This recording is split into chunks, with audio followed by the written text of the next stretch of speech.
Durbin.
In the midst of a worldwide pandemic, retired music professor Michael Newman falls down the stairs in the historic home he and his wife Jean are restoring in McAlester, Oklahoma. He's transported back to 1953 and awakens in a bar in Toronto on the night of what is billed as the greatest jazz concert ever. There he meets his hero, Charlie Parker, the revolutionary saxophonist who is credited as one of the great pioneers of modern jazz.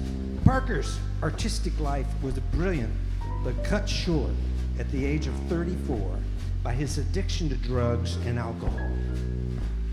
With the help of astrophysicists from Oklahoma and Switzerland, it is determined that the professor's home has an Einstein-Rosen bridge, a time wormhole. Using drugs, hypnosis, and meditation, he attempts to travel back to various important moments in Charlie Parker's life. Driven by the desire to save his hero, Michael's transtemporal travel has mixed results.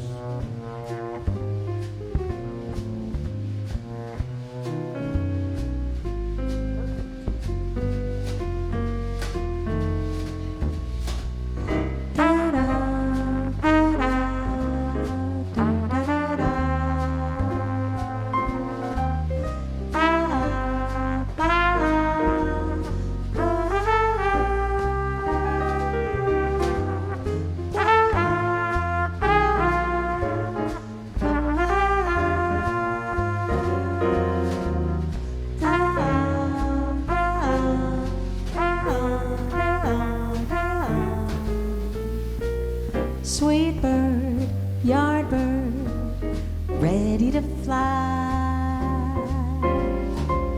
Sweet bird, yard bird, up to the sky. Sweet bird, yard bird, setting the pace. Sweet bird, yard bird, no one can take your place. Sweet bird, a yard bird, playing it clean. A sweet bird, yard bird, making the scene. Sweet bird, yard bird, laying it down. Sweet bird, yard bird, no one can take your crown.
was born on the plains in a town called Casey.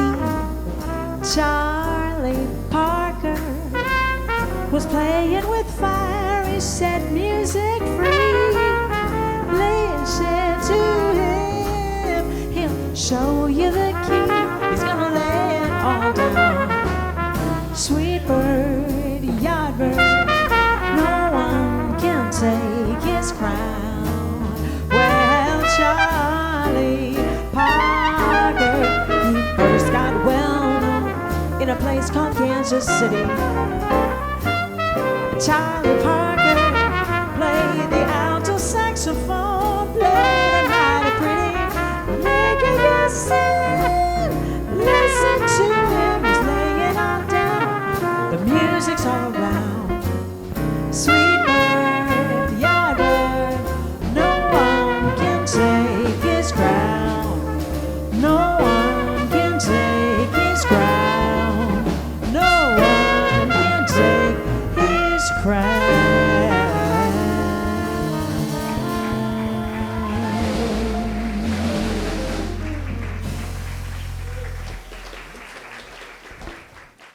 Newman took a deep breath, leaned back slightly, and plunged headfirst down the steps. He was hoping to somehow induce the state of unconsciousness that had allowed him to pierce the time barrier, so to speak, or enter the wormhole. He didn't really know how to label what he was doing. He just hoped it would work and render him unconscious like before. However, this time his instinct of self-preservation kicked in. The books went flying. His hands reached up to catch his fall. They did an admirable job. He did not land head first as before. He did not lose consciousness. As a matter of fact, he was so conscious that he heard every crack and crunch as the bones of his right wrist shattered. He moaned and called for Gene. 2, 3.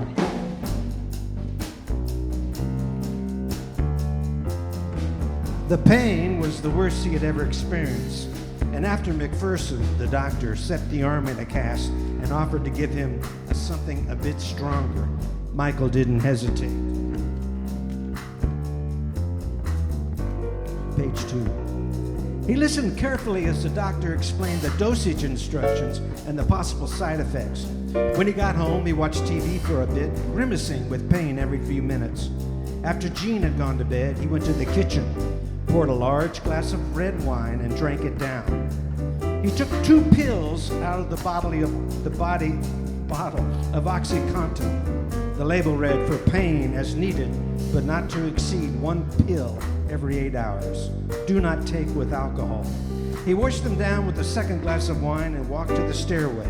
He gathered the books he had been carrying, opening the one to the photo of Massey Hall, and sat down. He ran his fingers over the photo as his eyes grew heavy, and within 3 minutes, 2020 had slipped away. This is how his time travel would begin for the next 8 weeks.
Bird, this is Charlie Parker, with Michael in tow, entered through the stage door in the alley.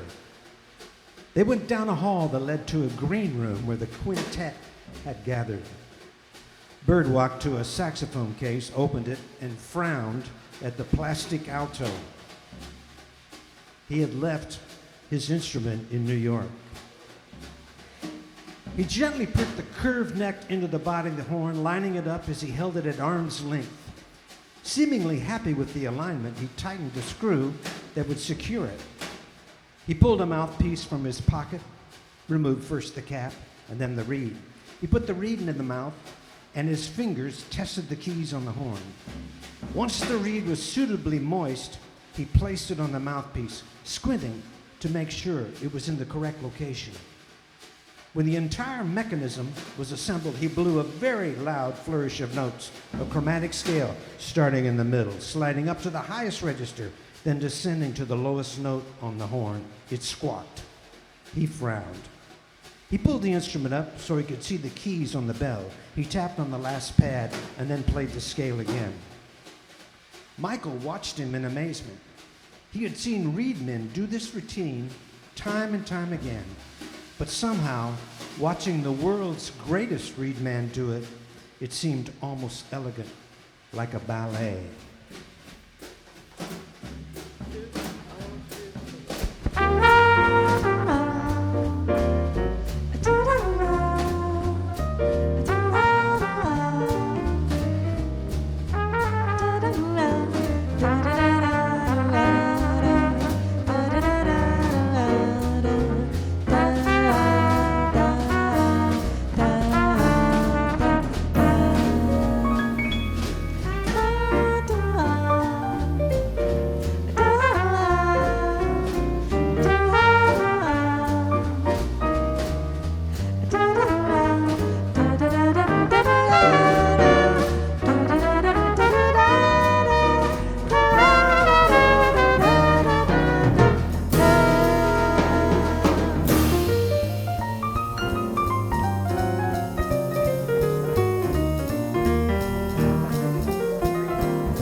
Thank you. But this is a time travel thing, so you know in any time travel thing, things have to get screwed up. So one of his trips back, he doesn't go back to 2020, where he started. He goes to some other time, some other space, finds out that he's not only married to someone else, but there's been no COVID, and politically, everything is different. Hillary Clinton was president in the 90s. It's all different. A lot of good stuff, but he's married to someone else, and it disturbs him. But he goes to his ex-wife, and they talk about it. And this is called Jean. Her name is Jean. This is a ballad called Jean. Mike, I don't know what happened to you, but Mike, I can't even begin to believe all of this. I've never heard of this bird guy. Oh, that's right. Charlie Parker didn't exist when he goes back. Not the Charlie Parker we know.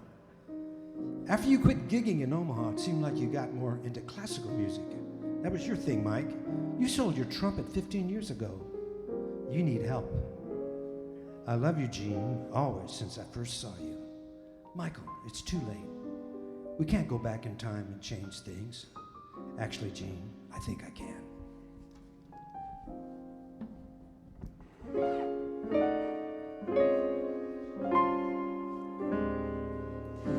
I remember dancing slow when we were caught in evening's glow.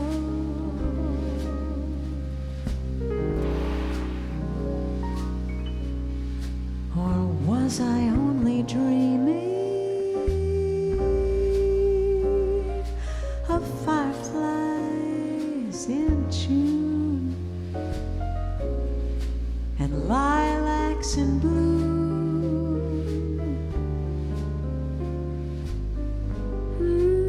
I recall a gentle kiss.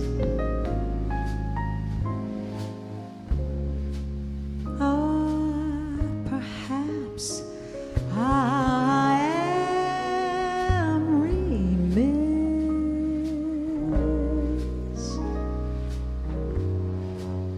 It might be just a lyric that's frozen in time, that's in search of a rhyme.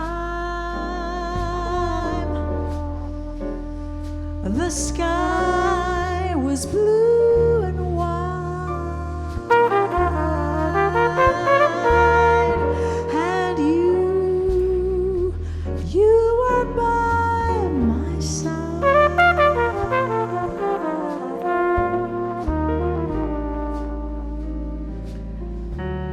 But now we're only faces in a crowd,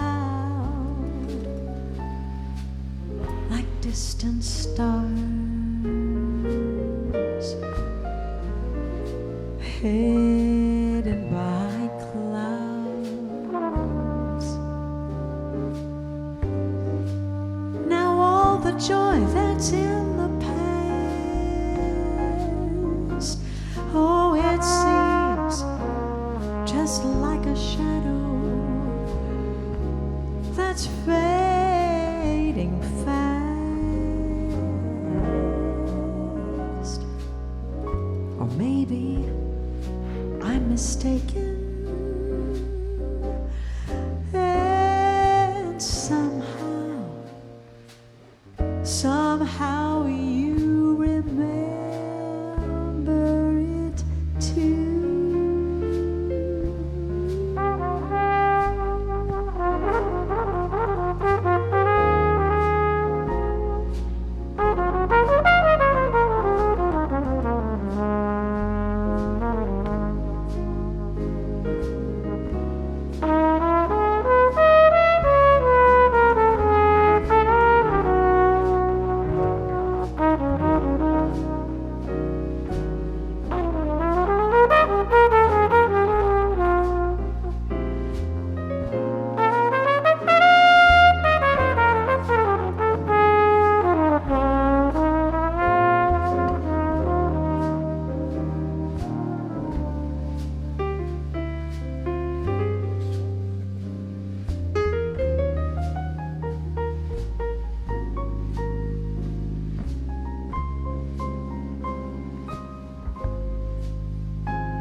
the sky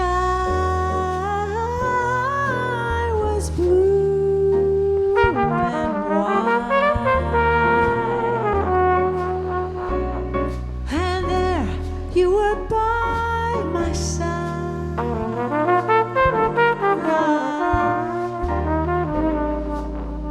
But now we're only faces in a crowd,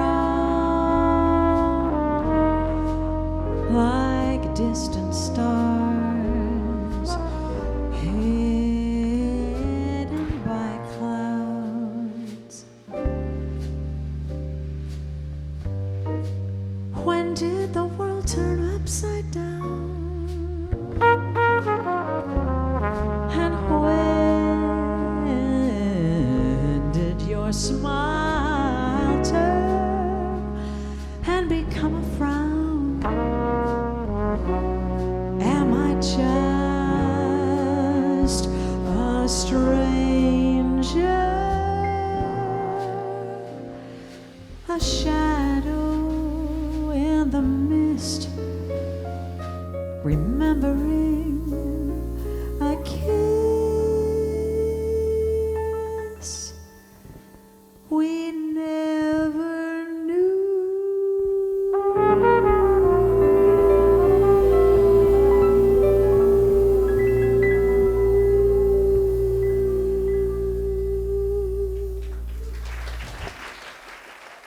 Without eye contact, staring straight ahead, he stood in the doorway and watched as the tune came to a conclusion.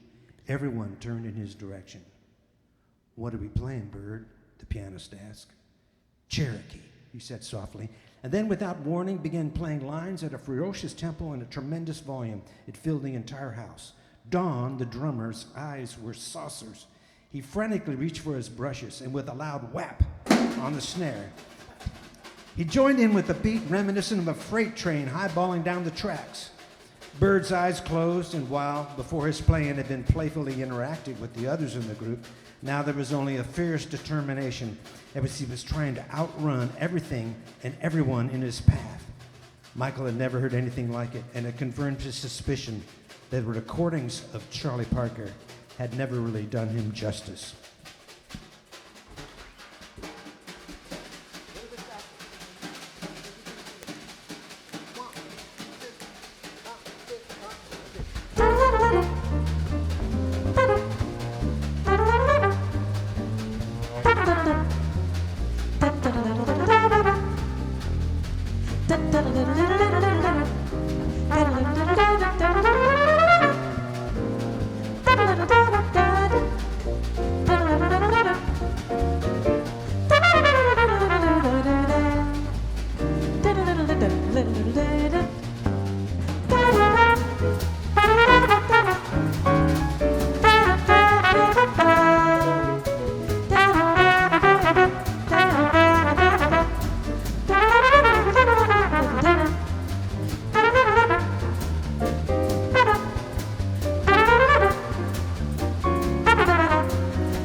so much. One, two.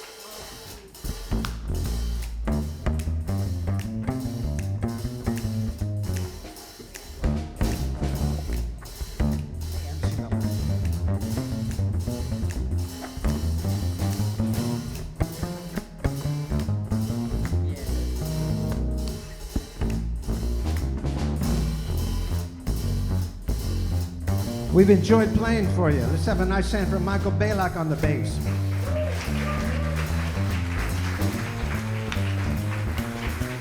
Kelly Durbin on piano. Steve Barnes on drums.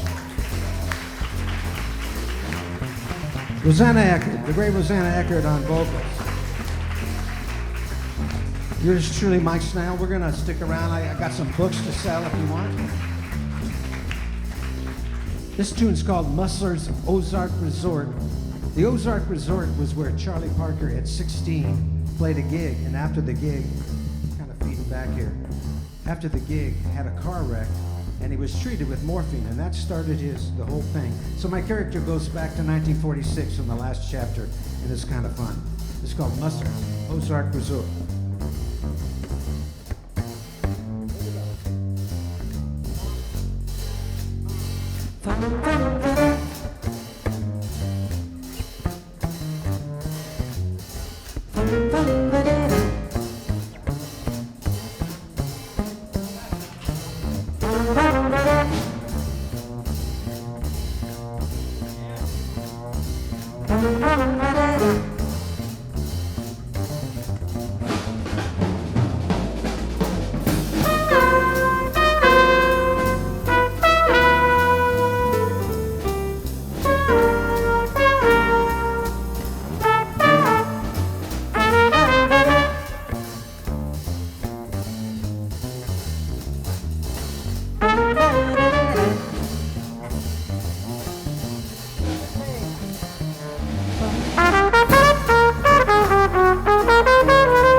Rosana Eckert.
Steve Barnes, Michael Baylock, Kelly Durbin, Rosana Eckert, yours truly, Mike Steinel. Thank you for being here.